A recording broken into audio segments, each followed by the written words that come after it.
کاف ہا یا عین صاد، یہ تمہارے پروردگار کی مہربانی کا بیان ہے جو اس نے اپنے بندے زکریا پر کی تھی جب انہوں نے اپنے پروردگار کو دبی آواز سے پکارا اور کہا کہ اے میرے پروردگار، میری ہڈیاں بڑھاپے کے سبب کمزور ہو گئی ہیں اور سر سفید بالوں کی وجہ سے چمکنے لگا ہے، اور اے میرے پروردگار، میں تجھ سے مانگ کر کبھی محروم نہیں رہا، اور میں اپنے بعد اپنے بھائی بندوں سے ڈرتا ہوں، اور میری بیوی بانجھ ہے، پھر بھی مجھے اپنے پاس سے ایک وارث عطا فرما جو میری اور اولاد یعقوب کی میراث کا مالک ہو، اور اے میرے پروردگار اس کو خوش اخلاق بنائیو۔ فرمایا اے زکریا، ہم تم کو ایک لڑکے کی بشارت دیتے ہیں جس کا نام یحییٰ ہوگا، اس سے پہلے ہم نے اس نام کا کوئی شخص پیدا نہیں کیا۔ انہوں نے کہا کہ پروردگار، میرے ہاں کس طرح لڑکا ہوگا جبکہ میری بیوی بانجھ ہے اور میں بڑھاپے کی اس حالت کو پہنچ گیا کہ سوکھ گیا ہوں؟ حکم ہوا کہ اسی طرح ہوگا۔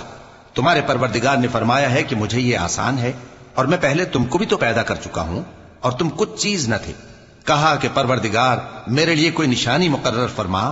فرمایا نشانی یہ ہے کہ تم صحیح و سالم ہوتے ہوئے 3 رات دن لوگوں سے بات نہ کر سکو گے۔ پھر وہ عبادت کے حجرے سے نکل کر اپنی قوم کے پاس آئے تو ان سے اشارے سے کہا کہ صبح و شام تسبیح کرتے رہو۔